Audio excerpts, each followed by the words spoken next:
What up, guys and ghouls? Welcome to Fright Mike. I'm Sam. I'm Liz. And today introduces our new theme of the month. This is July, so all month long we are going to be talking SLAYCATION. Vacation's gone terribly wrong. The good, the bad, the overly burnt and slashed. I'm so excited. I'm particularly excited for this week's episode to kick off SLAYCATION month. This is probably my favorite movie of life. It is 2019's Midsommar. And this is the point where I'm going to leave and have Sam just talk into the microphone to herself because she loves this movie so much. I mean, I like this movie too, but her love for this movie. It's an obsession. It's a way of life. I can't describe it. Yeah. I saw it. Liz and I worked at a movie theater together, and we worked there when this movie came out, and I would, pop in every now and then to, help a, customer, oh, my seat's unplugged, whatever, and I would, watch clips, and I'd be like, what the actual hell's going on here? And then my boyfriend and I saw it, and we both were like, what the actual fuck did I watch? But I loved it, and then every shift I would work after that, I would take my break in that theater and just watch random clips of this movie.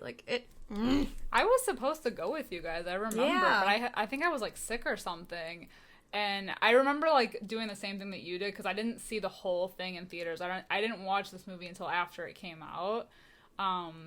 But even when they released the 3-hour or 3.5-hour long director's cut version, even when we re-released it, I still didn't see it, but I would go in for clips, and you're like, oh, I know what time it is. You gotta go in for this part. I was like, oh god.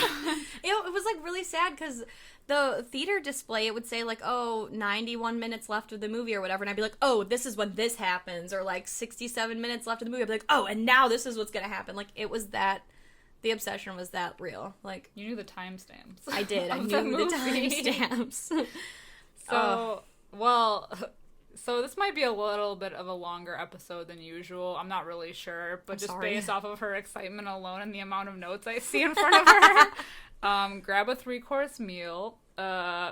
Make sure you contact your loved ones before this one because it could be years until you talk to them. Make sure you shave now. You won't be able to shave for centuries. I'm telling you. I don't have enough good things to say about this movie, but I do have too many things to say about this movie. So I guess we could start with the ratings. Yes. Just to get us kicked off. So Midsommar, which came out in 2019, it currently has a 7.1 out of 10 on IMDb.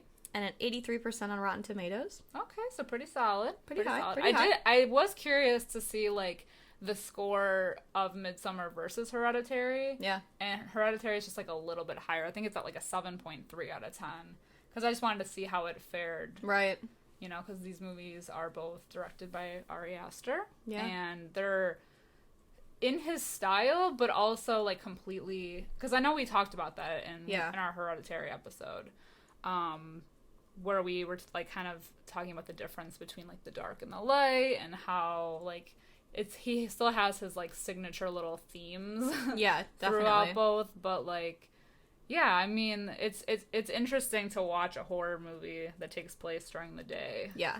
There's only 3 scenes that are shot at night in this movie. Yeah. And they all feel like actual nightmares. So it's the only time that we really see anything brutal actually happen, because the first one at night is when her sister is found dead with her parents. Yeah. The second one is Danny's nightmare.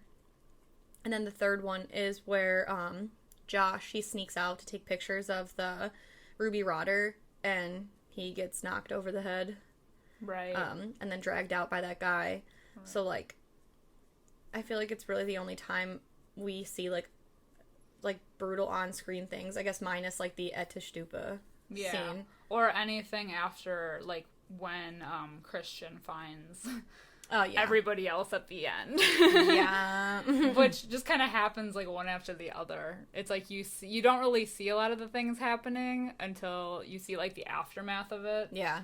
And I don't know. I mean, it's kind of like, I guess it's a good thing that we didn't see some of the things happening. Yeah, I agree. Because we do see a lot at the end. We see a lot. Yeah. At the end. We see, yeah, it's a lot of shit. And, like, the end, I think it's, like, the last, like, almost half hour of the movie, Danny and Christian do not speak. Yeah. So there's, like, even very little dialogue at the end. It's just, like, a lot of visual stuff. And, like, the dialogue that we do get is not from our main characters, which is an interesting choice. Yeah. And I will say, I feel like this movie isn't super dialogue heavy to begin with.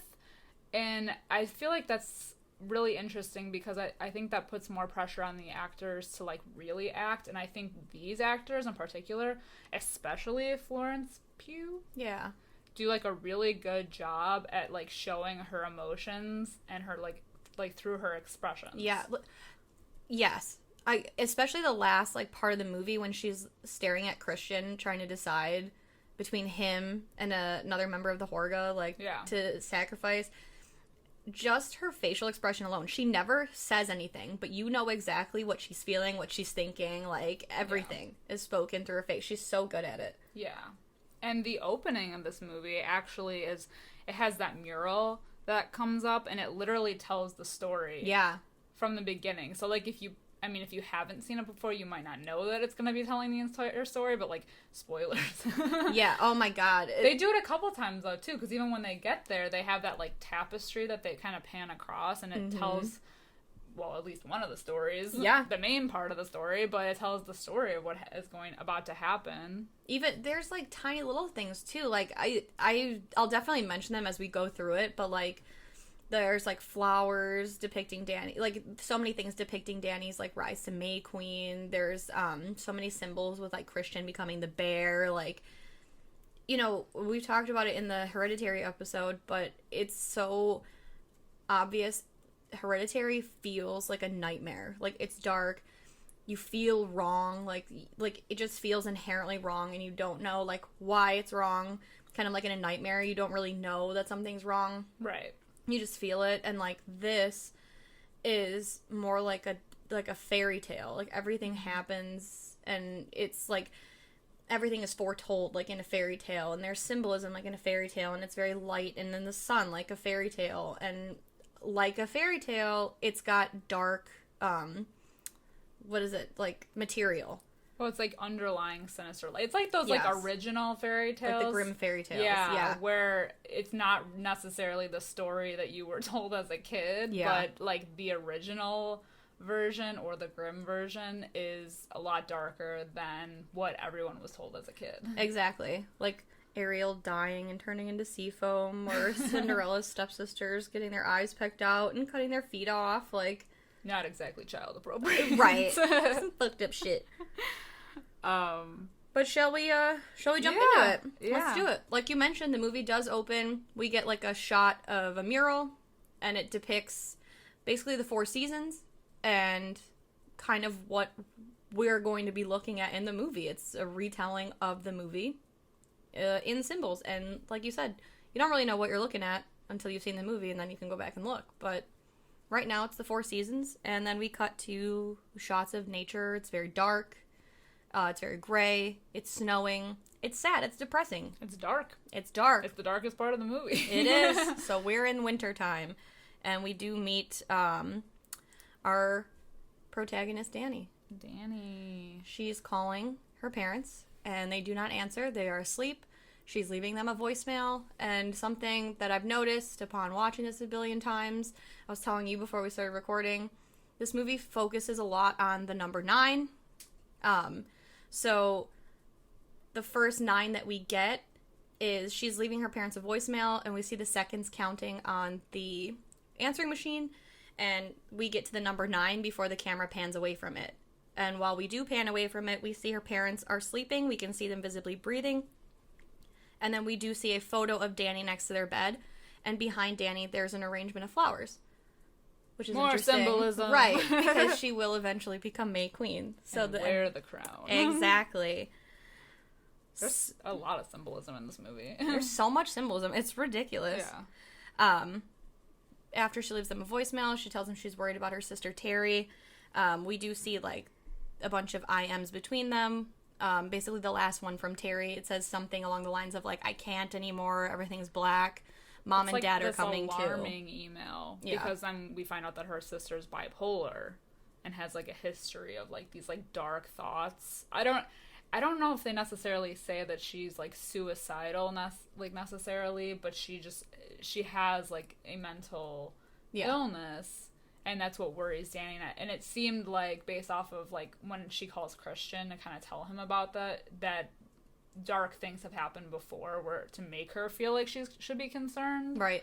But, you know, Christian brushes it off like, oh, well, it's just another thing where she's getting in your head and you're getting caught up in it and blah, blah, blah. Christian's the worst. Christian is the worst. Christian is, like, in my opinion, like, the biggest asshole and worst character ever. Like, he's such a prick. I mean, so throughout this movie, so this is basically, like, one of the best breakup movies ever. Yes. But their relationship, like, it sounds, so they've been together for, 4 years, I think they say.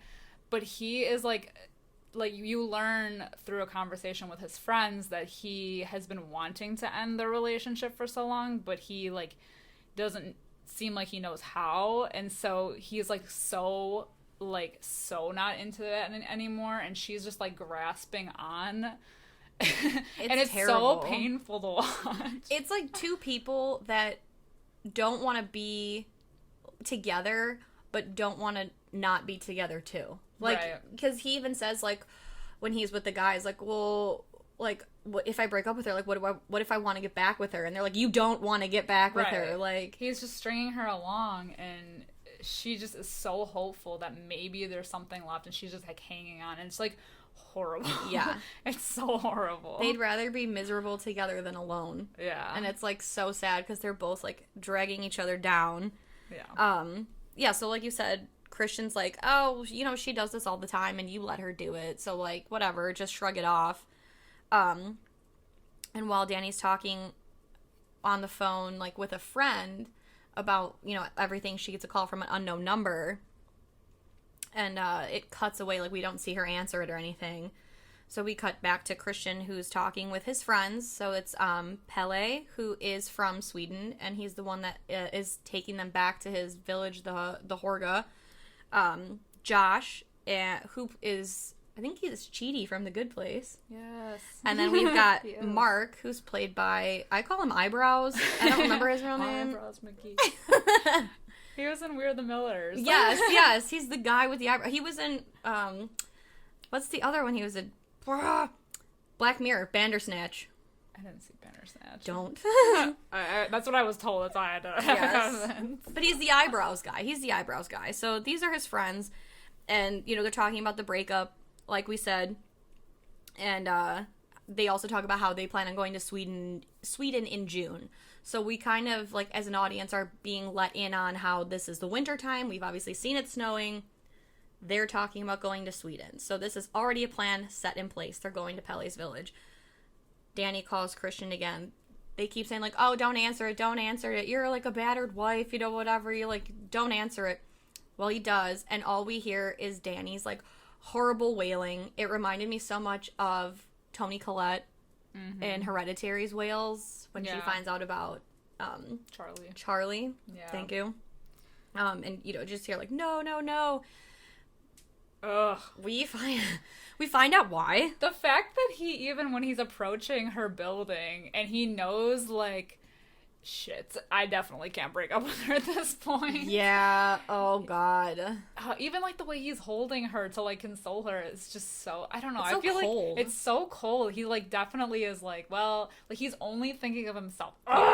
He's like, I wish I would have done it before. You know, like, and it's such an interesting contrast to later in the movie. So she's, like, wailing on his, like, you know, like, on his lap, and he's just kind of, like, holding her, but, like, unfeeling, whatever, and she is, like, so upset, and he doesn't care, and you can tell he doesn't care. And then later, there's a scene where Danny gets upset by something that she sees, and all of the members of the Horga, like, the women, gather around her, and they are all feeling her pain with her, and it's, like, such a different, like, feeling of consolement. Like, instead of just being a physical body there while I wail, like, you actually are there with me and you feel it. Right. So it's, like, very cold, and we see the scene, the death scene. Oh God, this scene is like, so disturbing, so chilling. Intense. So what happens? Well, so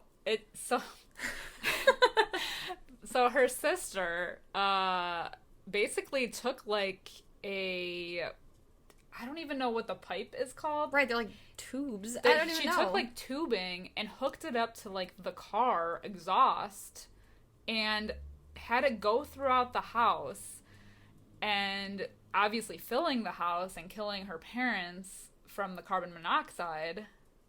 And then she tapes the end of the other end of the tube to her face. Ugh. It's horrible. Oh, and you see like her expression. Her one eye is like a different color, and it's like bulging. But you could tell she was like throwing up, and it's like yes. all over her face. Oh my God, it's so brutal. Like I've never seen anything like that in a movie before. It's such like you said before. Like wow, what a cold open. Such a cold open, because then we get the credits. Yeah, like the Midsommar credits. But like, now we know what we're in for. Exactly. It's like that really set the tone for everything. Like that shit was wild. And you don't like it's so effective because you don't see her like setting this whole thing up. You don't know anything about these people, but like you go into the aftermath and it's like this movie's all about the aftermath. It is. But it's wild. It's rough. It's like probably one of the most brutal death scenes I've ever seen in a movie. Yeah, really disturbing. Yes, but then in the spirit of keeping with the nines, we do get the opening shot of the we get the title card. It's Midsommar, or Midsummer, however you want to pronounce it, which has 9 letters. So there's another 9. But Danny's like living in a daze basically, because she's like so like despondent over. I mean, obviously so over her family, all of her family perishing, right, especially in this like brutal way. But she's just kind of in a daze, and she's still with Christian, but you can tell it's like still so one-sided, if even you can call it one-sided, right. And he kind of like invites her to a party, and that's when the guys are talking about like the trip that they're going to be happening, which is now 2 weeks out. Yes. And she kind of, even though she's in a daze, she overhears them talking about it, and she's kind of just like, wait, what? Because she had no idea that they were going, and right. I think he had the intent to like break up with her, and like he never told her about it so that she wouldn't come. Exactly. But he like half-assed like invites her to go. It's like it's very weird. It's all like it's very like like if you've ever been in a toxic relationship or known anyone in a toxic relationship, it's very that like. They're at the party, like you said. They're talking about going to Sweden, and she's like, "You're going to Sweden when?" And they're like, 2 weeks from today, or like 2 weeks from now." And she was like, "Oh." And then they get into like this argument later. She's like, "Well, you didn't tell me you were going." He's like, "Well, I mentioned that I wanted to go." But he gets so defensive, and then he turns it on her. So like classic, toxic relationship. So then he's pissed. Because she's questioning, like, why didn't you tell me? Yeah. I would have been fine if you had told me. And now he's like, well, I did mention it. You don't listen. And she's like, oh, no. I don't need an apology. I'm sorry. I wasn't paying attention. And it's like that whole, like, turning it around. Like, they both just can't let go of each other. Yes, it's so stupid. So painful to watch. Oh. So then he, like, mentioned something about wanting her to go. The next scene. We're at, I think it's Mark's apartment. It's one of his friend's apartment. And Christian's there, and he's like, guys, Danny's on her way up. Also, I invited her, but she's not going. And they're like, so she said no? And he's like, no, she said yes. So she agreed to go. Yeah, but she's not going. Also, and they were like, dude, it's fine. Like, yeah, she can come. And he's like, okay. Also, just another thing, it was your guys' idea. Like, you wanted her to come the whole time. Just, like, act cool. It's like, you piece of shit. Like, this guy is the worst. Yes, he's sackless. Yeah. Honestly, sackless. But you do get to learn, because when Danny does come, the friends act so awkward around her.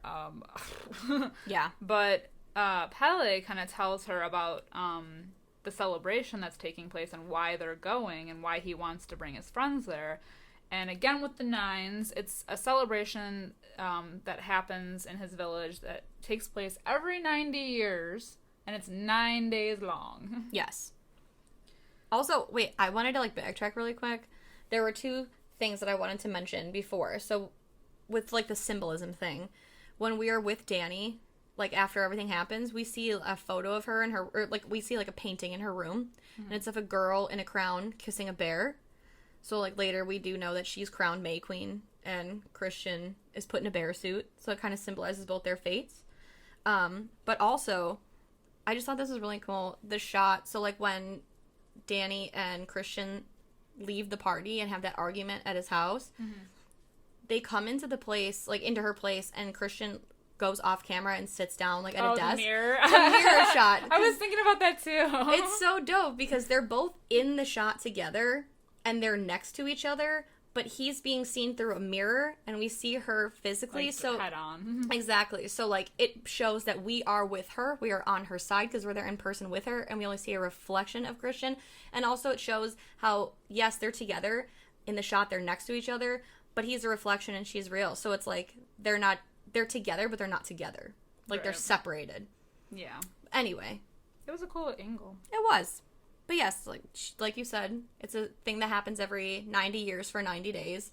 And Pele's taking 9 them there. Days. Huh? 9 days. Yes, 9 days. Thank you. Also, he tells her about the May Queen being chosen. Yes. Which is a big deal. So then it immediately cuts to them basically, like, arriving to the destination, and it's, like, bright and sunny, and, like, compared to, like, the whole beginning of the film, which was, like, rainy or snowing or just nighttime. Yeah, exactly. It's, like, a nice, like, we do get contrast.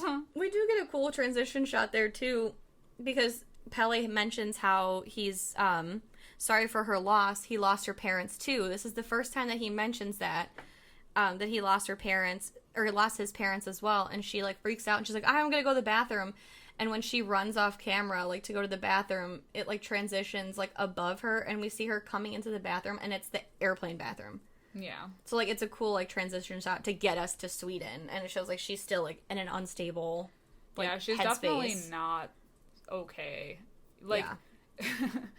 Like, Christian aside, she probably shouldn't have gone. Definitely not. Like, she's not okay. She has, like, moments where, like, she has, like, these breakdowns, I mean, throughout the movie, just about her family in general, seeing, like, visions, but, yeah. Yes. So, like you said, everything's, like, sunny in Sweden. Mark makes some, like, sassy comment about how, like, all the girls are so much hotter, whatever. And then we get, like, we've seen it before in movies. It's a typical shot. Like, they're in a car, they're driving down the road, and the camera, like, does this weird swing over it where, like, now the road is on, like, it, you know, the top of the screen, so it shows, like, everything is upside down now, like, nothing is what it seems. But the car, like, drops them off at this, like, weird first location where we meet Pele's brother, Ingmar, and his friends, Connie and Simon, so they're from London, so we kind of meet, like, this group that we're going to be following for the rest of the movie. Yeah. And they all decide to trip on mushrooms. Yeah, and they give them, like, mushrooms. Yeah. And, well, they give her tea because she doesn't want the mushrooms, but they're, like, immediately, like, sitting around, like, completely out of it. Yeah, like, Mark is so funny in this scene. Like, he's basically, like, the comic relief in this movie. But he's like, what time is it? Like, you know, you find out it's 9 p.m., but the sun is, like, fully out. It's, like, whatever, and they call it, like, the midnight sun, and Mark's like, I don't like that. Like, I don't like that. Everybody lay down. I'd feel a lot better if you all lay down. Like, he's just fucking freaking out. He's having a bad trip. Yeah, he's about to have a worse trip. But I think the combination of, like, the being tripped out on her mind, like, triggers Danny to, like, have another kind of, like, breakdown. She, like, is imagining, like, another group near them, like, laughing at her, and she, like, runs to, like, this outhouse bathroom, and yes, like, immediately, like, turns the light on, and her, like, sister's reflection is, like, in the mirror. Yeah. And it just, like, freaks her out, and well, and her own reflection is, like, all weird and distorted, too. Yeah. So she's just, like, freaking the fuck out. Freaks out, and is, like, running around, and, like, falls asleep in a field. Yeah. And, like, this is kind of where we're starting to see, like, the symbolism of her becoming one with, like, nature, is, like, later with the May Queen thing, because she looks and when she's tripping, she sees, like, grass is, like, coming up through her hand. So it's, like, this is kind of the first time we're seeing it. And even Pele says something like, oh, like, it's funny how nature just has this, like, natural instinct to find harmony and balance within itself. Like, you know, can you feel, like, the earth, like, the energy coming from the earth and the trees breathing? So, like, we do see, like, nature stuff with Danny along the movie. But yeah, she, like, falls asleep. She, like, passes out. She runs away and, like, passes out. And the next thing we see is, like, she wakes up and Christian's like, oh, yeah, we found you here about, like, 6 hours ago. Okay. I'm like, what happened in those 6 hours? Right, like, okay. Did they all pass out? It's so weird. I don't know. But, yeah, so, like, from this point, they start walking this trail. Again, Danny's noticing that there's, like, little yellow flowers on the ground. But they come up to, like, the Horga. It's Pele's village, and they walk through this big, giant, like, sun thing. Yeah, it's very, like, structure. Well, the whole setting is really, like, fairy tale-esque. It almost looks like a heaven kind of place. Yes, it's like because of the little trail of flowers and just like even the music is like very like doo doo doo. Yes, it's like it's very folksy. Yeah, you know, it's like very folksy. But yeah, it's like blue skies, green grass. Everyone's wearing these like white linen garbs. Like garbs, yeah, and like everyone's hair is braided really nice. There's like children playing flutes. There's like I love that's not something I thought when I was like, this village is complete with flutists. Flutists. They like are so like all these people are so welcoming. Like right when they came, I think they're like a little shook right when they get there because they're like, oh my god, like they don't believe that this place is real. Right. But, like, I love the little, like, choir of people off to the side, and they're, like, giving them more tea, and... They give them strawberries. Yeah. Flowers. I did think it was interesting I noticed this just this last time I watched it, but they all arrive, and there's a man, like, an older man that greets them, you know, and he's like, oh, welcome, welcome, and then, like, he says welcome to all the men, and then he turns to Danny and says welcome home. Ooh. Yeah, which is interesting because of the ending. But, yeah, I just noticed it upon watching this last time, but I was like, ooh, interesting.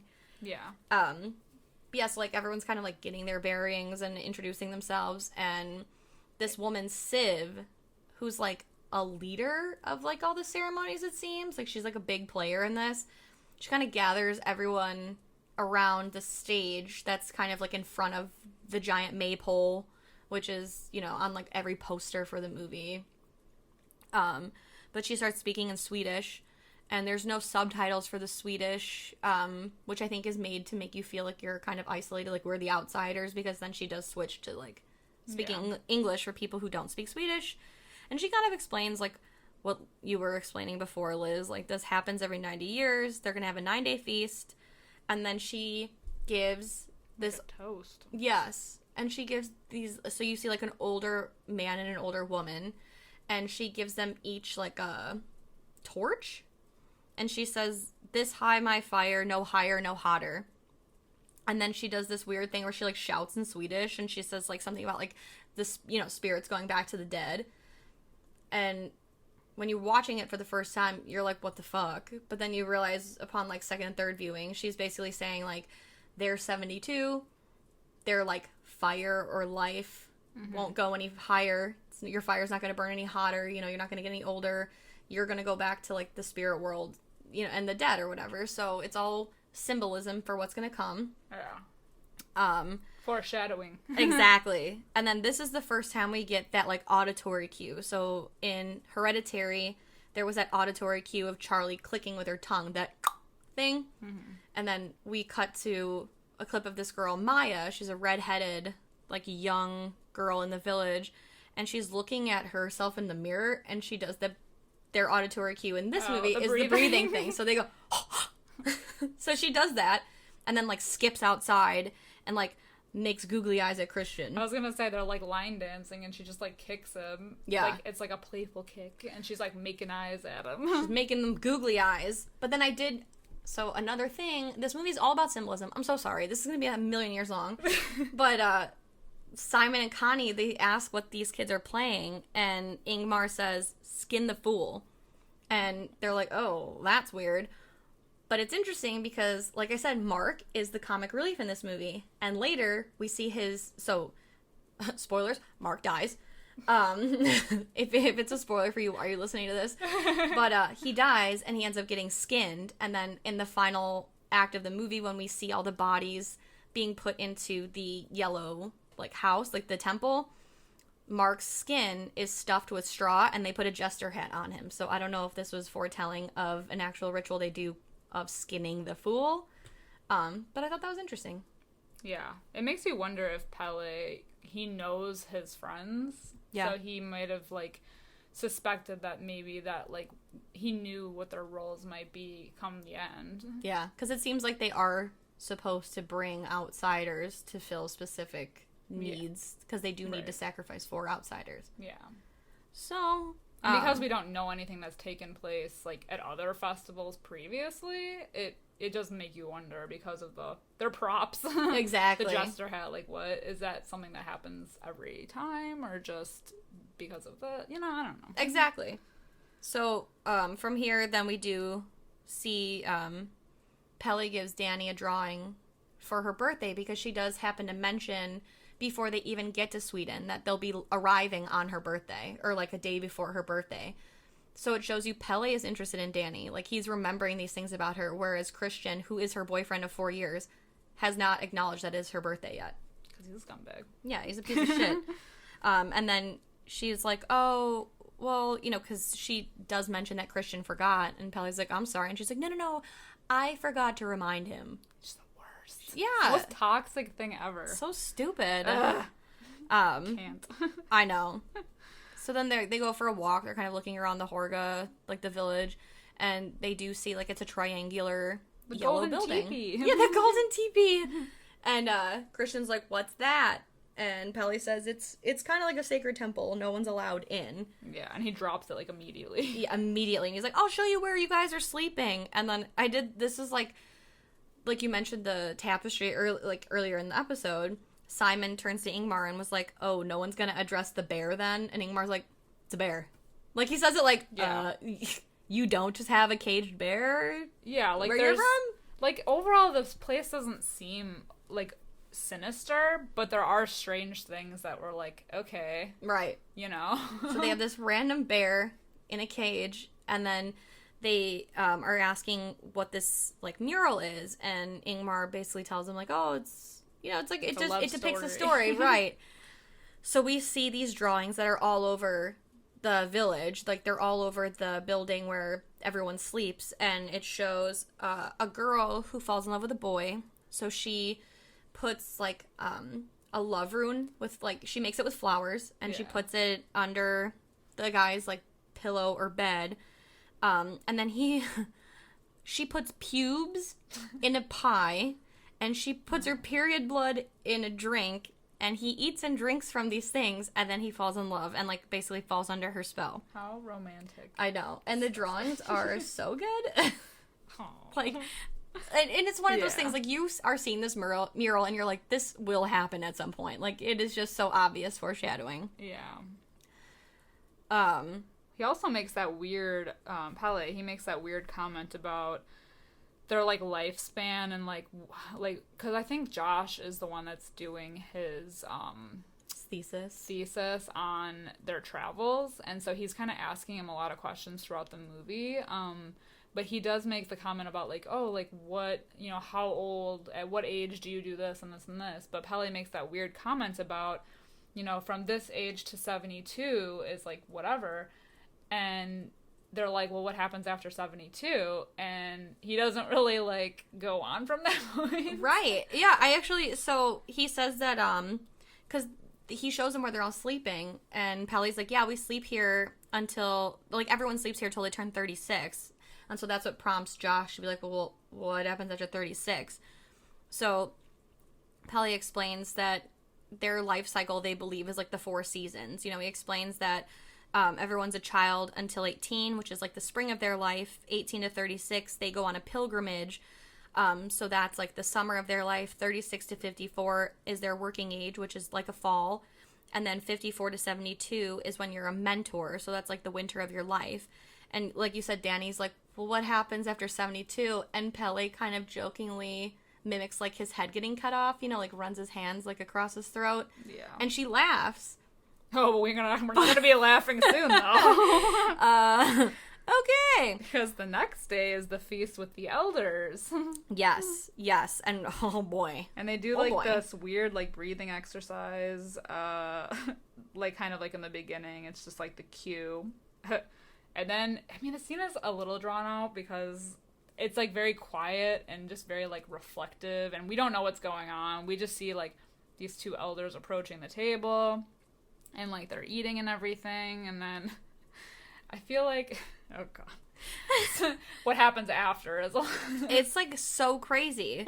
So yeah, like Pele explains to Danny like what the May Queen is, and every summer they have like a dance competition. We see a villager, like a brunette villager, who comes in and tells everyone like they're watching Austin Powers, and she makes googly eyes at Mark, which will come into play later. Yeah. That's so random. Yes, like random movie choice. Like, we're watching Austin Powers down by the lake. If you want to come, like, what the fuck?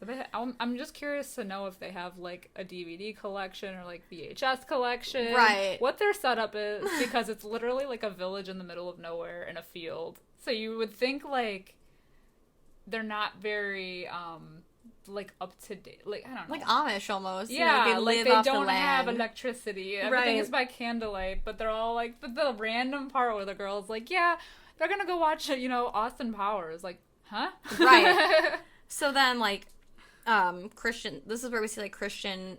Pele had told Christian like, oh, it's Danny's birthday. Like, you forgot. You're a dumb shit. So then he tries to pull her outside and light a candle on this like slice of cake for her, and he can't get it lit because he sucks as a boyfriend. Yeah. So it's like symbolizing how they don't have like a fire in their relationship. And then as they go to bed that night, Pele says like, oh, get ready for tomorrow. It's a big day, the first of the ceremonies. And he goes, it's Etishtupa. And Josh is like, wait, seriously? Like, for real? For real? Seriously? And he won't tell anyone what it is.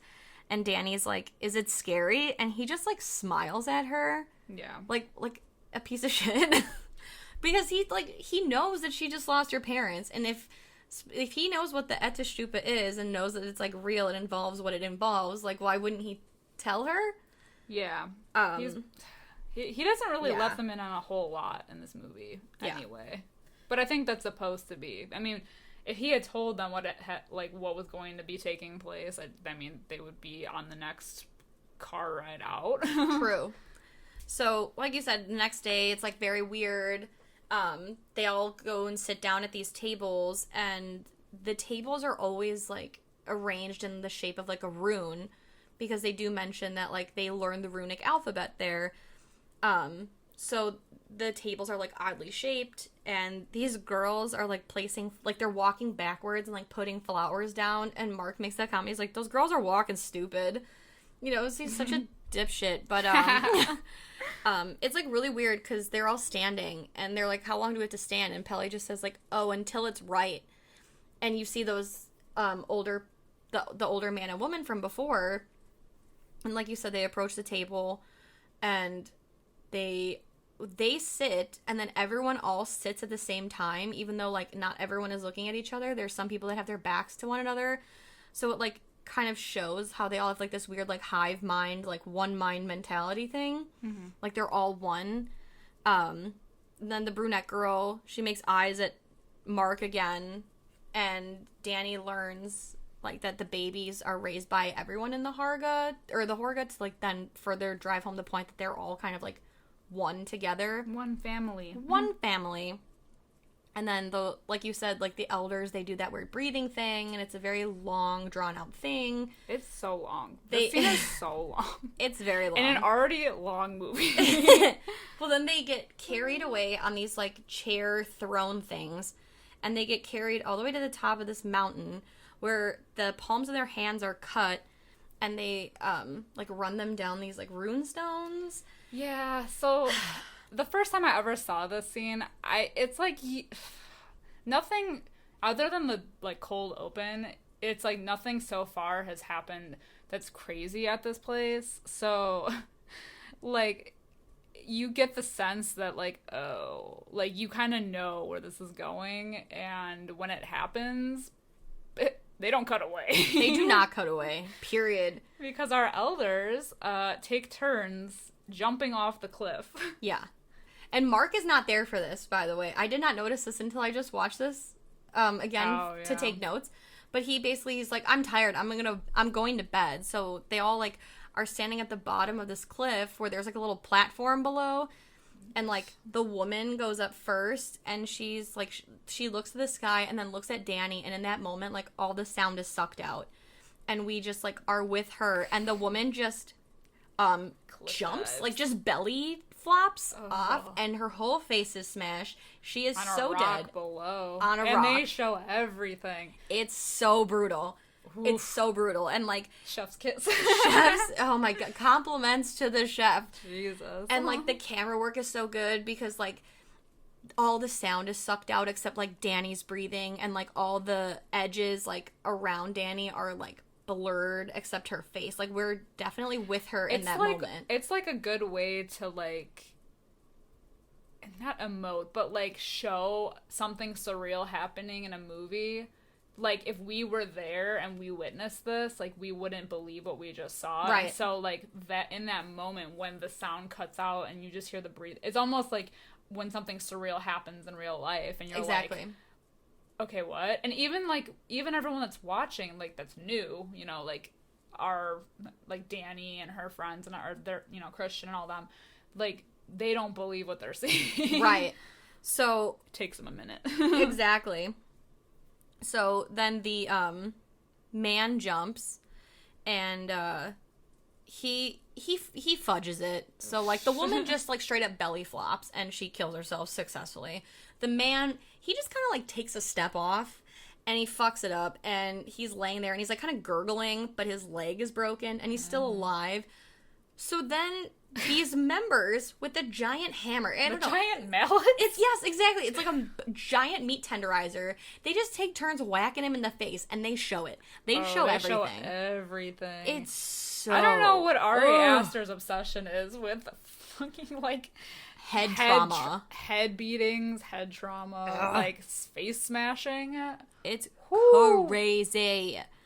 So, like, of course, Simon and Connie are freaking out. All the newbies are freaking out, like, especially Simon and Connie. They're like, what the fuck? And so Siv is kind of like, no.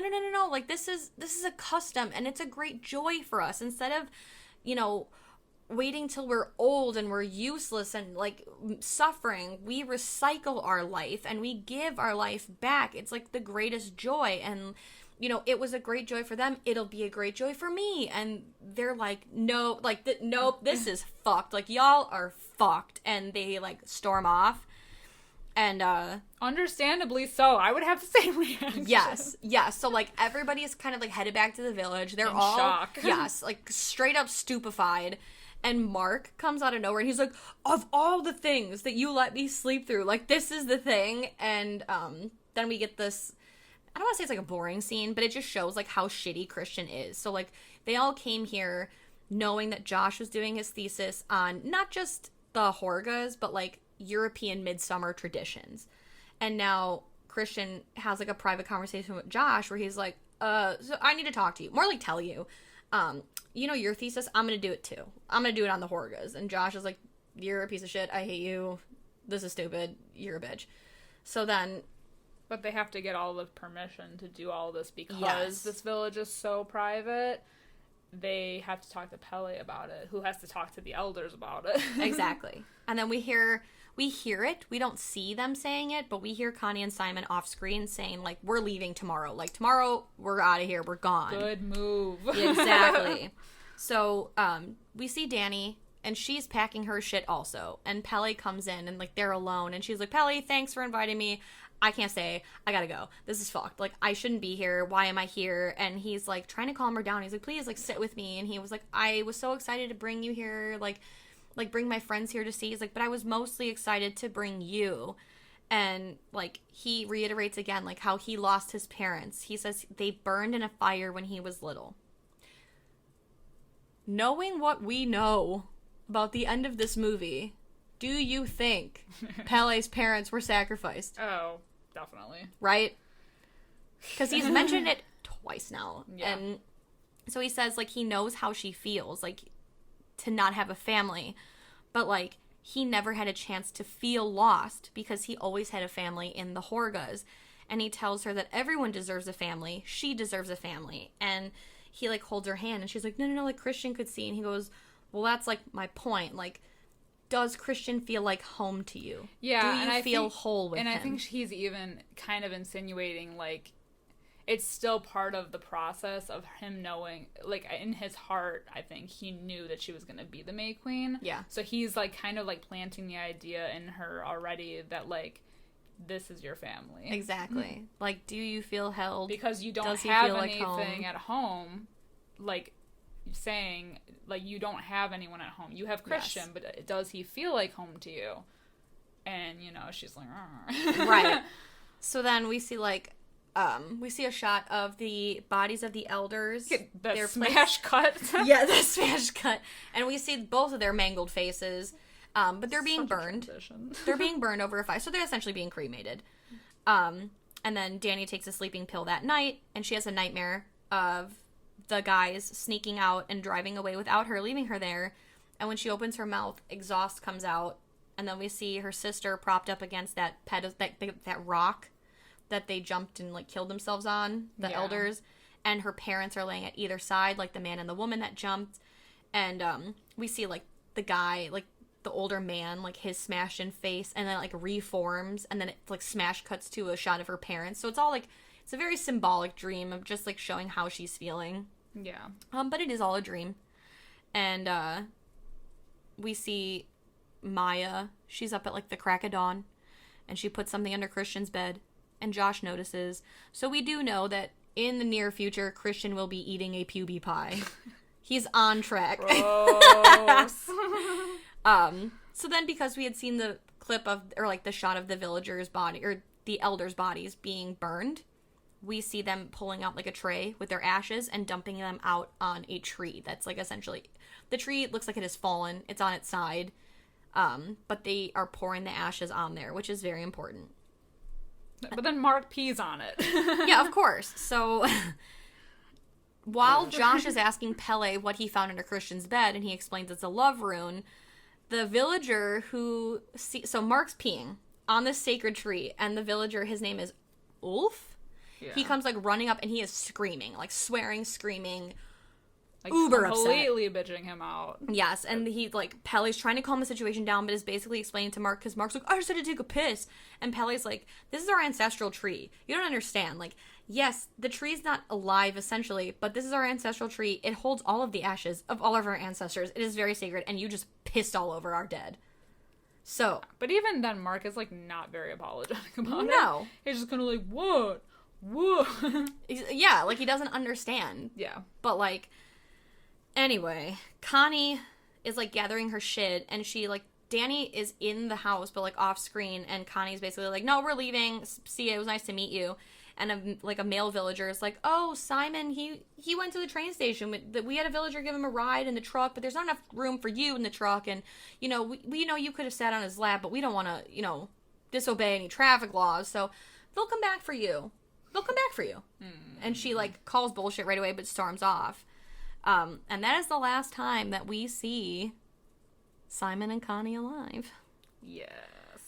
So, But Dani, like, overhears this happening and tells Christian about it, because she's like, it's weird because Simon and Connie were, like, engaged and, like, super close and everything, so, like, it doesn't seem like he would leave her. So she's, like, trying to, like, voice her concern to Christian about this, and Christian, like, completely blows her off. Yes. It's because, like, oh, that is weird, but it's still talking to somebody else. And he's talking to them about incest. Yeah. Like, so he doesn't care that people that he actually knows physically and we're, like, kind of friendly with, that this, like, weird thing has happened. They're like, he's like, yeah, cool.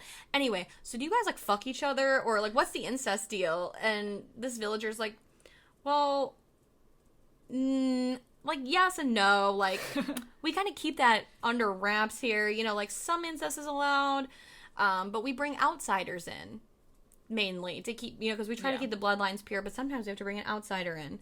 So Then Danny gets pulled into, like, she's invited by the women to help them make these meat pies. So then we see Maya, and she makes her meat pie, and we know what's in that meat pie. Gross. And while that's going on... Can I just say that meat pie also sounds disgusting? Yeah, a puby meat pie. So gross. Oh my god. So then, while that's happening, we have an elder who is explaining that the Ruby Rotter, which is essentially their Bible, is a work that is forever in progress. That is why there are, there's blank pages in the back. And Reuben, who is their oracle, he draws things, and they interpret them, and then write them down. And so he's explaining this all to Josh, and he is like, well, the oracle looks weird. He has the deformity. Yes, he's deformed. And so he explains, like, the elder explains to Josh, all oracles are deliberate products of inbreeding because they want them to be, like, unclouded, is I think, like, what he says. So Josh wants to photograph the Ruby Rotter, and the elder is like, abso-fucking-lutely not. Yeah. And Josh just couldn't take no for an answer. Well, so they even say, like, Pele tells Christian and Josh, like, that they are allowed to do their thesis, because he did speak with the elders, but they aren't allowed to, use names or take pictures of anything. Yes. But, everybody's got a phone with a camera, Exactly. And they can't help themselves.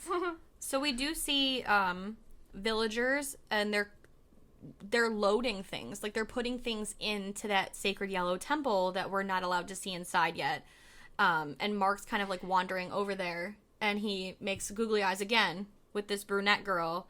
But yeah, like, they're obviously doing something in there, and we don't know what. Did you catch the moment where... Like, they pan to each character hearing a scream, but literally everyone ignores it. Yeah. Like, they all kind of, like, have their head up, like, what was that? But nobody says anything about it. They're all chill. Presumably Connie. Probably most likely Connie. But so supper time rolls around. We see everyone's glass is yellow. So some sort of yellow juice. Except Christian's. His is a little ruby. It's a little red. So Danny notes that Connie is absent. A villager out of nowhere is like, oh, yes, Simon called Connie from the train station to calm her down. I heard the whole thing. She was driven to the train station. Like, I drove her there. So, like, they're good. You don't have to worry about it. And Danny's like, oh, uh-huh. But it's very suspicious. It's the most awkward lunch because at the same time, like, Mark notices that the elder that was, like, bitching him out before is giving him, like, a death stare. And he even says... Dude, is he gonna kill me?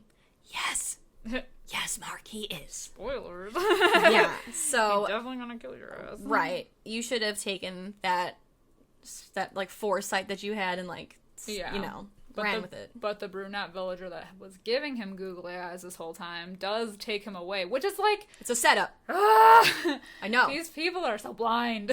Which is crazy because she's googly-eyed at him the whole time. And she's obviously, like, the lure for him, like, so that way this Ulf guy can kill him. But, like, she was making googly eyes at him the whole time. So, like, how could they possibly know that he... I mean, I guess they were going to kill him anyway. They had plans. Well, it just happened to be that he pissed on this tree. Or they knew that he was drawn to her because maybe she genuinely did like him. True. I don't know. True. Either way, she takes him away, and we don't see Mark again. Right. And she's like, questions this. Why does no one question anything? Well, because, like, she even comes up and she goes, hi, come with me. I'll show you. And that's all she says. And he's like, okay, she's gonna show me. What? Yeah. If somebody did that to me, I'd be like, show me what, where, with who. I'm not going with you. I'm gonna eat my puby pie here. Because then it cuts to, like, that night, and it's like, if nobody questioned anything up to this point of, like, oh... Well, Mark disappeared at dinner and never came back.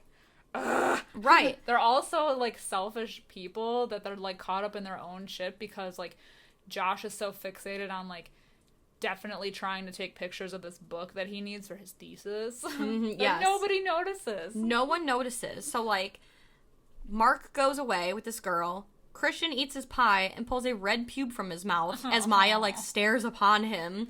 And then, like, they're all like, dude, is that a pube? Like, you just fucking eat a pube? Yeah, so then we Still no questions being None. Not a single one. No, like, can I speak to your manager? Where's the chef? What's going on? Nothing. They just take it for what it is. Does he keep eating and I don't even notice? Ew. I don't know. I hope not. I don't think they show. I would hope not. I'd be throwing up. Yeah, I would eat Danny's. You know she's not eating that shit. But, so then we get a transition of Josh from sitting at the table to sitting on his bed. He's deep in thought. Obviously, he's got this planned because we see him going to bed, but he keeps his shoes on, and he sneaks out at night to take pictures of the Ruby Rotter, and then we see somebody enters the room behind him. Butt-ass naked. Which you don't even, I've seen, because I saw the movie before, I just rewatched it, but, again, it's like I forgot, and you don't see it right away. Peen.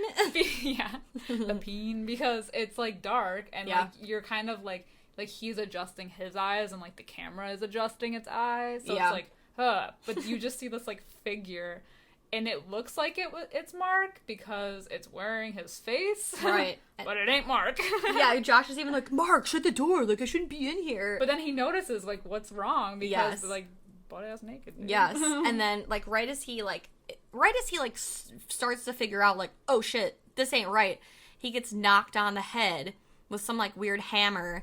And we do notice, it is a villager, presumably Ulf, in the skin, because he was the one that, was pissed off about him peeing on the tree. And then we see Josh is, dragged out of the shot. We see, the blood and everything. And then at breakfast, Danny's the only one asking questions, really. Because she's the only one asking, oh, I noticed Connie's gone. Oh, that's weird that Simon would leave you. Now we notice that both Mark is not back and Josh has not showed up. But it's not enough. She's asking the questions. No one's hearing her because they don't, because Christian's a dumbass and doesn't care. Right. And none of the villagers are going to tell her what's going on. But then they do, a villager stands up and states that, I think he says, it's the 19th book of the Ruby Rotter was taken from the temple. The temple will be open and unwatched, so whoever took it, just please return it. No one has to know it was you. But obviously they come up to Danny and Christian and they accuse their friends of stealing it because, oh, how interesting that it went missing last night and now neither one of them have shown up today. But now, is that a ploy to get them to cover themselves? I always wondered that because I was why would they make up the story about the book being gone? Is that a way for... But then they know they're friends. Calm. They know they're friends, so why would their friends steal this book and take off? Even Christian says that I could see Josh doing it but not Mark. Right. It's it's it all so I think it's the villagers are trying to keep Danny and Christian calm because they need calm enough because they still need them, but it's also showcasing what a two-faced backstabbing piece of shit flip-flopper Christian is because he will sail his friends down the river. Yeah, he was you said. We're not associated with them. Right, yeah, we're embarrassed. We don't associate with them. I could definitely see Josh doing something like this, but never Mark. And throws him on down. Yeah, what a piece of shit. But breaking him over the coals. Right. But this is the last scene where Christian and Danny are together. From here on out, they are separated because Danny is told to go with the women for the day's festivities, and Christian needs to go speak with Siv. So Danny's given a white dress and a flower crown. And more suspicious tea. Exactly, yeah. They make this, gross, weird dandelion tea. And they explain to Danny that it is tea that they drink for the competition. And the competition is dancing around the maypole. And, she looks down at her feet and sees, so before she had grass, coming through her hand. Now she sees that it's, sprouting up through her feet. They gather around, in a circle around the maypole. And this elder woman explains, the Black One, Lord, the youths of the Horga, to dance till they die. So now they dance till they fall in defiance, and the last one standing is crowned for her stamina. So they all, are dancing around this maypole. Christian, on the other hand, is in Siv's house waiting, and he is sitting in a chair, and there's all these drawings on the wallpaper, and he is sitting directly in front of yet another photo of a bear. This time the bear is on fire. Also denoting... Foreshadowing. Yes, it is foreshadowing Christian's eventual demise. He thinks he's there because of the book. But yes. When he gets in there, Siv is, dropping the bomb on him. that is it Maja? Maya. Maya? Oh, I thought it was Maja. Mahjong. That Maya wants him to impregnate her. That he's been chosen as her mate. They're a perfect astrological match. He's an Aquarius. Yeah. He was a boy, she was a girl. Can we make it any more obvious? But it is funny. It is one of the funniest lines in the movie because she was like, yeah, you've been approved. You and Maya are gonna fuck, essentially. And then he goes, I think I ate one of her pubic hairs. And she just goes, sounds probably right. Like, yeah, totally. That's about right. Like, okay. He's just okay with it. Yeah, okay. So, I don't know. I love that. She's just like, yep. Yeah, you did. Hope you liked it. So, Christian, like, leaves Siv's, and he's watching all the girls dance. And he happens to, like, show up, and Maya, like, falls, symbolizing that she is out of the competition. And Danny looks like, so you find out, like, Danny's one of 8 girls left in the competition. She's excited. She looks to Christian. Christian is not looking at her because he's looking at Maya because he's a piece of shit. So it's like, and it's all this stuff, like, showing, like, the wedge, like, the obvious disconnect that they have. Every time she looks at him, he is not looking at her. He is looking at someone else. A female villager comes up and gives Christian a drink. She says it is spring water with special properties that breaks down defenses and opens you up to the influence. And he's like, I'm gonna have a bad trip. Is like roofie nation. Yes. So he's like, I'm afraid I'm gonna have a bad trip. She's like, you won't. Just drink it. So he's like, fuck. Again, not questioning things. He just drinks it. I would have been like, oh, bottoms up, throw it over my shoulder. Exactly. God. You know the old Coyote Ugly trick. People are stupid. I know. So, we're focused on Danny. We're kind of hearing her breathing. She's, like, the camera work in this scene is so dope. Like, you have, like, the folksy music. You have the camera swirling in circles as, like, the dancers are swirling and twirling. Like, everything is, like, swirling. We're focused on Danny. Like, she kind of looks like she's terrified at first, and then she looks like she's having a little bit of fun, and then she really starts to have fun. She starts speaking Swedish with another member, and they're like, we're communicating, like, She's like, I don't speak Swedish, but all of a sudden she can speak it. It reminds me so much of Bedazzled, when he's like the Colombian drug lord, and he's like, I don't speak Spanish. Wait a minute! It's amazing. But then, after, like, they're having fun, we see dancers collide, and Danny is the only one standing. So she is crowned the May Queen. And they have a feast for her. Yes, she fucking did it. She's that bitch. So they put this beautiful flower crown on her head. It is so beautiful. And we see, like, the flowers on her crown are breathing. And, like, it feels like they're breathing with her. And then they take a group photo. And then they take a photo of her, and she looks, like, confused and a little miserable and, like, what the fuck. And then she's, like, being, like, essentially, like, pushed, like, through the crowd of all these villagers that are like, yes, queen! And as she walks through the crowd, her dad walks past her first and, like, gives her a little winky wink, and then her mom walks past her, and then Pele out of nowhere, I mean, who saw this coming? All of us. But he's like, bitch, I knew you could do it, congratulations, and he just kisses her, just plants a big old smooch right on her. Scumbag Pele moving in. But then she's carried away to, like, this table. Like you said, they have a feast for her, and as they're carrying her to the table, we pan, like, from this, it's like a shot of the side of, like, the whole group moving, and in the forest line, like the trees, we see her sister's face with, like, the little gas mask thingy. Yes. Yeah. It's so nuts. It is so nuts, because I did not notice that upon first viewing. It took me a few watches to, like, notice that. Yeah. I think it's just because she saw her parents and everything. It's just, like, she's, like, basically since she arrived to this village, she's been in, like, almost like a hallucinatory, if that's a word, state. And so her emotions, like, you know, with, like, nature and everything, and, like, just these hallucinations of seeing her family in these different positions of their death or whatever, is just, like, part of it. Yeah. And while all this is going on, we see Christian, he's, like, behind the group, symbolizing, like, she's up here, he's, like, kind of left alone, like, she's too good for him now.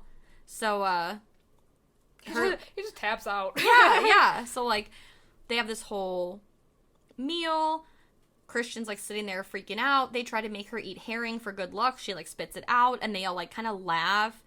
And, like, Christian goes to ask this villager what's going on, and he, like, claps his hands together, and the whole screen's like, whoa, whoa, whoa, whoa, whoa, and he's, like, freaking out. Yeah. But then, of course, like, Maya gets up, and, like, they have a stare down at the table. Danny notices. Pele's drawing a picture of Danny as the May Queen, and now they say, like, it's tradition for the May Queen to bless their crops and livestock. And so, like, they have this carriage that they're going to take her away in, and she asks if Christian can come, and Civ says no, the queen must ride alone. So Danny is being carried off-site to this, like, place where they bury, like, grains and, like, raw meat, and she's basically chanting and blessing these crops, while Christian is drawn to this, like, building, I guess, and he's dressed in, like, the white, like, village garb, and he breathes in this, like, weird smoke, they say, for vitality, and he's taken, like, he's gonna bang Maya. Like, they open the doors, and I remember when I saw this in the theater, it's just such a bizarre scene that the whole theater was uncomfortable, and everyone was laughing because they didn't know what else to feel. Like, it's just such a bizarre scene. Yeah. Because she's laying in the middle of the floor on a pile of flowers, essentially, naked. And there is a group of, like, 12, I don't know, like, 8 to 12 elder women, all also naked, and they're all like, oh, like swaying behind her, and it's so weird. And then, like, they start to bang, and then, like, Maya is making eye contact with one of the women behind her, and they're, like, moaning together, and it's, like, so fucking weird. So weird. It's, and, like, you see Christian's weenie, and it's like, ooh, I don't know, it's crazy. Yeah. It's so long. It's so long. It's the scene, not... Yeah, no. Yeah. No, the scene is so long. It's like, oh my god.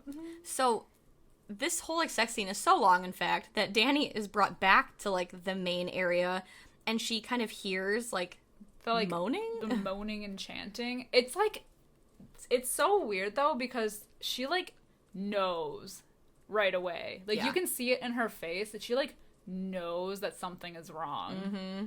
Like, no one said anything. I mean, she said, like, what's in that building over there, and the one girl was like, oh, it's not for us, but, like, she just, like, knows, and she's, like, walking towards it, and I'm like, ugh. Yeah.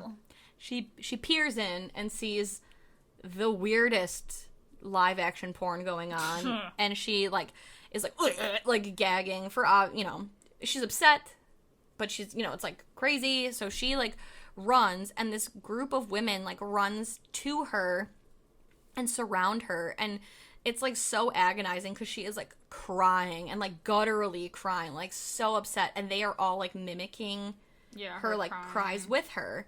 So, like, again, we talked about this at the beginning, like, it's such a difference between her, like, upset now and having, like, the support of all these people who feel what she's feeling with her, whereas, like, before she didn't have that. Exactly. Yeah. They smash cut to the moaning from Danny to the moaning now with Maya and Christian, and he splooges, he finishes. And then, like, it's so weird because she, like, lays on her back and, like, cradles, you know, like, she's, like, rolling around, like, grabbing her knees, and she's like, I can feel the baby, and it's so fucking bizarre. Like, it's so bizarre, and Christian feels weird. He, like, comes to at this time, like, he basically, like, realizes that he, like, definitely messed up. Yes. And he has, like, this clarity, and he just, like, runs out of the, like, temple room or wherever they were. And he's, like, running around the village, like, naked. But this is when we kind of see, like I said before, like, the aftermath of what happened to his friends, because he's, like, running from one building, and he sees, like, Josh's leg. Yeah. Like, sticking up from, like, someone's garden. And then he goes into that, like, tool shed. Yeah. And that's when we see the blood-eagled Simon. Yes. He's basically hung up from the ceiling by his lungs that are outside of his body. Oh, it's so gross. Isn't that like a Viking thing? I think I read it somewhere. But it's also, like, impossible because if you think about it, I know doctor, what the fuck do I know? But doesn't your diaphragm control the contraction of your lungs? I would think so. I mean, it's not really realistic right. that he would still be alive, but yeah, it shows him still breathing, sort of, kind of. Either way, it's a dope ass like kill, and he's got like flowers growing out of his eyes, and Christian like sees it and is like, "Bah!" And an elder comes up behind him and like immediately like throws more powder in his face. Yes, like blows smoke. But this is like such a cool camera shot. Because, like, we see, like, we are then Christian, and the camera falls to the floor as if it were Christian, so we're on our side, and we see an elder crop down, and he closes one eyelid, so half the screen's black, and then closes the other, so we have a completely black screen. And then we transition, and we hear a female villager, and she says, "Christian, Christian," and she then opens, like, the eyelids, aka the camera. We are still Christian in that moment, so we have, like, a female villager in our face, and she says, so... you can't move, you can't speak. Cool? And, okay, great. So then, Civ, as they're explaining, they need 9 sacrifices after their 9 days of celebrating this feast after 90 years. They needed 4 new bloods, 4 from the Horga, and 1 is chosen by the queen to complete their 9. So the 4 Harga members, or Horga, it looked like 2 elder people. I thought, the first time I watched this, I thought they were the people that had jumped during the Eteshtupa. Oh. But they burned them. Yeah. So I don't know who these other 2 are. See, I thought that too. I thought the 2 elders were signified by the 2 from the beginning. Right. Because it still happened within the 9 days. Exactly. So I don't know who these 2 other bozos are. But then there's 2, so it's the 2 elders, and then 2 volunteers from the Horga. So it's Ingmar, which was Pele's brother, and Ulf, who's the one that killed Mark. The 4 new bloods are obviously Josh, Mark, Connie, and Simon. And then it's up to Dani. She's the May Queen. She selects the 9th sacrifice. She can either choose Christian, or they have a lottery-style selection, like very much similar to that short story, The Lottery. If she hadn't picked Christian... what were they going to do with him, you know? Yeah, I don't know. I guess I would have just dumped him somewhere. I don't know. I think they knew. But the problem is that they probably knew, and they set it up to be this. Like, they set it all up to come to this. Mm-hmm. But, like, if she hadn't, obviously they're getting rid of these people so that they don't, like, go on to talk, you know, right, to spread what's going on in their village to anybody else. I feel like they'd have to kill him anyway. Yeah, true. But they just knew her soul. They've been knew it, yeah. Oh, yeah. So it's, like, so beautiful. She's completely covered in flowers. It's amazing. It looks like it weighs 100,000 pounds. But, like, this is the scene that we were talking about before when you had mentioned, the actress, Florence Pugh, is, like, so good at emoting with her face, because you see, like, they are making eye contact with each other, and she is, like, despaired and just ruined and sad and, like, messed up, and, like, she's gonna pick him. And there's no, like, dialogue. She never says Christian out loud, but you can tell from her face, you can tell in his eyes that he knows, like, she has made her choice. He looks like a doofus, though. He does look like a doofus. So then we see... this is when we see, like, what the temple, the golden teepee, was all for. So we see villagers, and they are pushing wheelbarrows with bodies. So we see Connie's body, which is, like, bloated and covered in this, like, I don't know, to me it looks like evergreen, but she looks like she'd been drowned. And when you just see the original cut of this movie, it doesn't make a whole lot of sense. It's just like, okay, she died off camera. When you see the director's cut of this movie, it makes a lot more sense, because there's a scene that was cut out of this, like, young villager who, in another ritual, offers to be drowned and sacrificed. And at the last minute, Dani's like, no, no, no, and they stop the drowning, essentially. So we think now, like, just based off of that scene alone, I think that they had gone ahead with the ritual and just used Connie instead. Yeah. But then, like I had mentioned before, we also see, like, Mark's, like, it's not a body, it's his skin that's stuffed with hay, and we see a jester hat on it, like, you know, on him. Mm-hmm. So again, like, I think that's, like, a symbolism for, like, the skin the fool thing that we had saw earlier.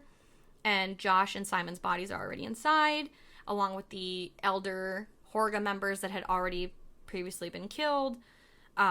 We then see a man. So it is them.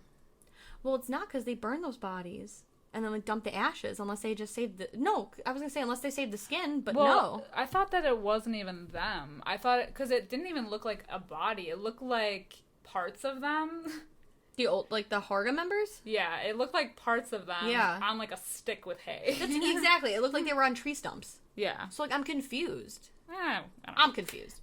I'm confused, and I love this whatever. movie. Yes. So then this is where we see like there's an older member, and he's instructing these young children essentially how to remove the bear's intestines. Yeah. So that bear from before. Poor bear. I know. They had killed the bear. They've removed his intestines, and then they wheel Christian's stupid ass in, and they sew his body inside the bear's, and they place that inside the can't even imagine tiki how that thing. would feel. Yeah. I don't know. I guess we could ask Leo DiCaprio. Aww. Didn't he sleep in animal carcasses to prepare for the Revenant? Ew. God, I hope not. Leo, if you're listening, let us know. But it's interesting because so all of these bodies, all these 9 bodies are then placed in this structure, and one of the elders goes up to Ulf and he says, "Take from the yew tree, feel no pain." And then he goes to Ingmar and he says, "Take from the yew tree, feel no fear." And then they set the structure on fire, and as they do, we see Ingmar, who the elder said, "Feel no fear," and he looks at Ulf, and he is totally in fear. And then Ulf, who was told to feel no pain, he's set on fire, and then he screams in obvious pain. And I wonder, in this scene, were they trying to sing, was it these two characters coming to the realization that everything that they're being sacrificed for is a lie? Could be. Because obviously they do feel fear, or maybe and they do the feel drugs pain. just wore off, right? So yeah, they are all set on fire. The Horga, they kind of watch on from afar, and they are dancing and celebrating and flailing as the structure burns. And Danny is staring and watching, and she's kind of visibly she's just first very visibly she has upset. that look of despair, and then it changes. It's she's despairing, and then she's just kind of looking in shock, she kind of realizes, and then she's smiling. Yeah. So the movie ends basically on her smiling, and I think it's to symbolize that she's found her family. She sacrificed that last piece of misery in Christian. Her old life. Exactly. Because we don't see what happens with her. We don't see if, she, it doesn't show her going back home. Right. But we don't know if she stays, but obviously it's basically interpreted that she is going to stay. Right. She's part of them. Fully in with that, in with the crowd. She's in the summer of her life now. Yeah. The summer of Danny. The summer of Danny. Yeah. And that's the end of this beautiful movie. The end of the fairy tale. Happy ending. Best breakup movie ever. Right. And they lived happily ever after.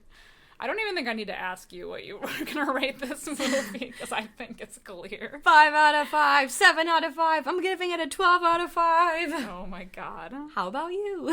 I'm going to give it a 4 out of 5. Because I know I gave Hereditary a 4.5 out of 5, because I do like Hereditary a little bit more. Mm-hmm.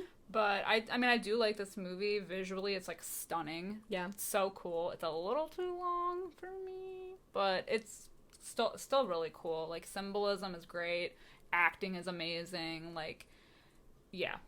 Yeah. I love the music. It's very calming. The colors make me feel things. The flowers, I love them. Yeah. Getting revenge on a shitty fucking boyfriend, I'm here for it. He deserved everything he got. He literally did, and so much more. I hate him. And his friends. Yeah. A bunch of unlikable people. I know. Eyebrows McGee, he really sucked. I like Pele. He was okay, but now that you know his intention, it's I don't know. I guess maybe he found these group of horrible people, and he's yes, I know what to do with you. Excellent. So true. Well, he lost his brother too. Ingmar sacrificed himself, but he doesn't seem to be too bothered by losing his entire family. Nah, he's chill. He's just hanging out. Yeah. I love this movie. I agree with you. It is long. But I also made a longer version. I know, I was just going to say, but I know that my ass would definitely watch so I heard that the original version of this movie, like the original cut was like 4 hours long. And then the director's cut, I believe, is 3 hours or just over 3 hours. And I wanted to see it so bad. I asked for the Blu-ray specifically for Christmas because I thought for sure, Blu-rays always like have like the director's cut. Features, yeah. And the Blu-ray does not have the director's cut. It is only the theatrical cut of the movie. I want the director's cut. But you said that they show the extra scenes online somewhere, right? Yeah, aren't they on like YouTube or something? I watched them all on YouTube. I think I got them all. I think I watched them all. I watched a lot of them on YouTube. But they make the movie make more sense. And that's, I know it's long. I know with like those extra scenes it will be longer. But I just think like those extra scenes make other things that seem weird make more sense. Mm-hmm. Yeah. There's definitely a lot of weird moments in this movie. Yeah. Most of them are explained, though. I mean, for the majority of it. Like, because like, when you see it and you know the end and what happens, it all kind of comes together. Yeah. Like, oh, we know what the bear is for now. Yes. So we're just not going to talk about the bear. We'll talk about the bear. You'll see that later. Yeah.